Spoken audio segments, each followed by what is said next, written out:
Hey everyone, and welcome to another Explainer. Today, we're doing something a little bit different. We are putting on our trench coats, grabbing our magnifying glasses, and looking at machine learning algorithms, not just as chunks of code, but as digital detectives. We live in a world that is just overflowing with raw enterprise data, right? Mountains of transactions, clicks, interactions. But hidden inside that massive haystack are these incredibly valuable needles, the invisible relationships and rules that actually dictate human behavior and business outcomes. Okay, let's dive right into this. Have you ever wondered how an e-commerce site basically seems to read your mind?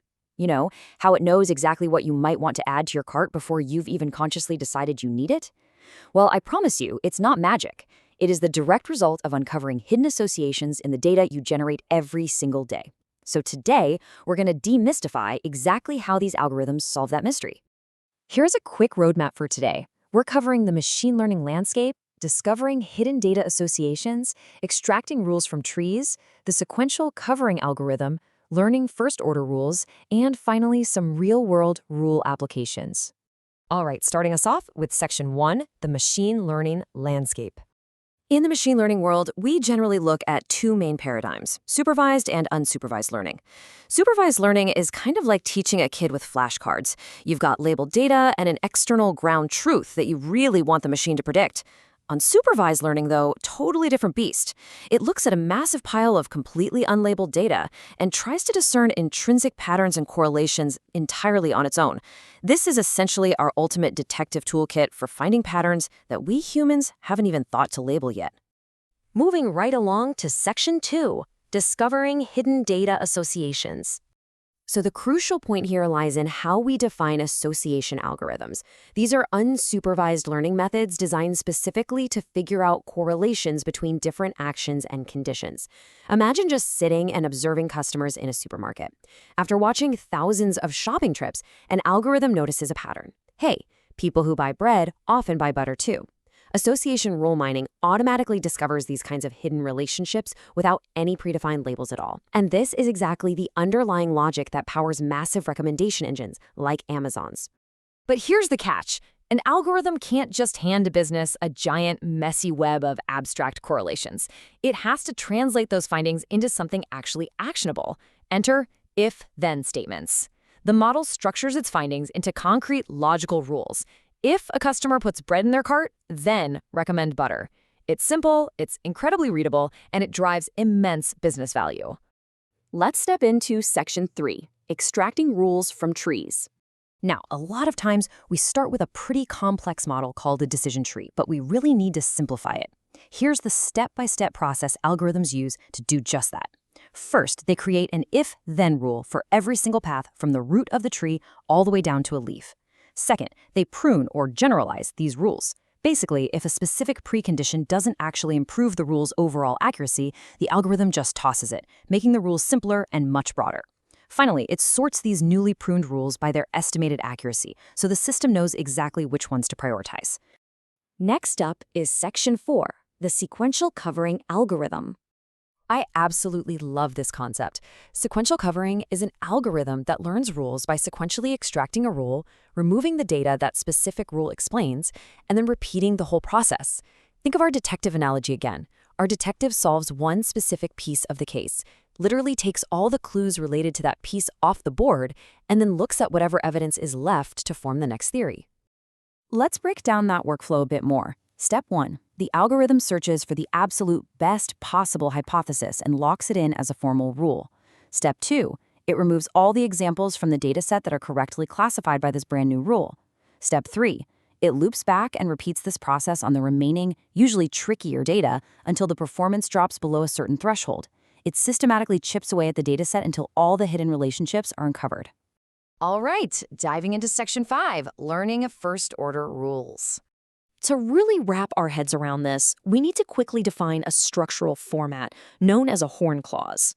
In logic, a horn clause is simply a rule made up of preconditions, which we call the clause body, and a resulting postcondition, which is the clause head. I know it sounds a bit academic, but it's really just a formalized way for the machine to say, hey, if conditions A, B, and C are true, then result D absolutely must be true. Now, what's really interesting here is the FOIL algorithm, the first-order inductive learner. FOIL extends that sequential covering idea we just talked about, but it uses information theory to mathematically decide which rule is the absolute best one to learn next.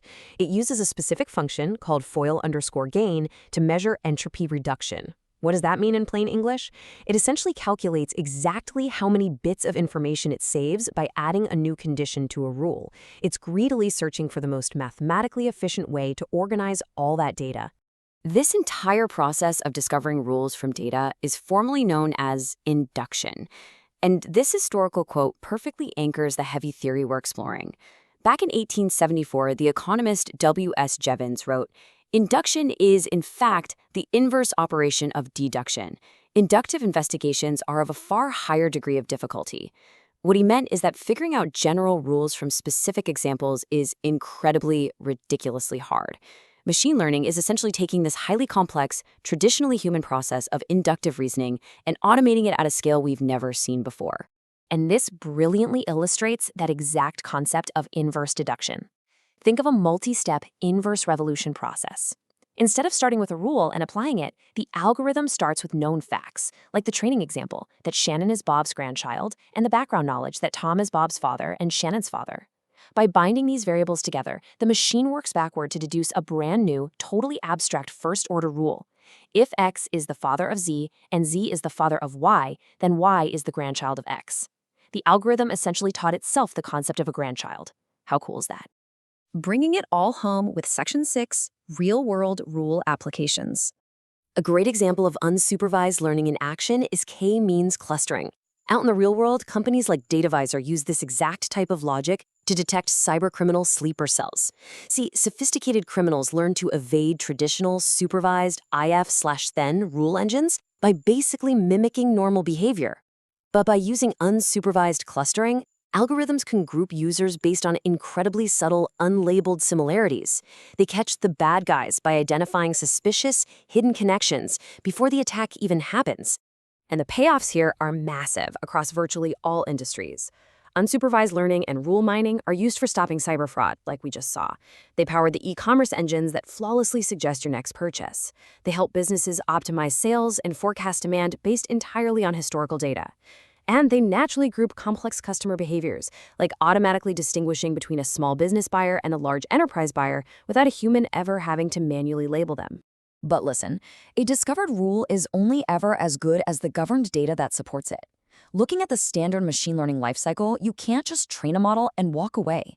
You have to carefully prepare the data, engineer the features so the model actually has good signals to learn from, evaluate the rules for accuracy, and crucially, you have to monitor them once they're deployed. Because as business conditions change over time, the hidden rules in the data can drift. Maintaining this entire pipeline is what actually makes machine learning reliable in a production environment. We've covered an amazing journey today, from basic e-commerce associations all the way up to first-order inductive learners mapping out logical rules. It really makes you realize that absolutely every interaction we have leaves a trace. So I want to leave you with this final, provocative thought to chew on. What hidden rules could a machine learning detective find in your daily data footprint? Thank you so much for joining me for this explainer. Keep asking questions, and I'll see you all next time.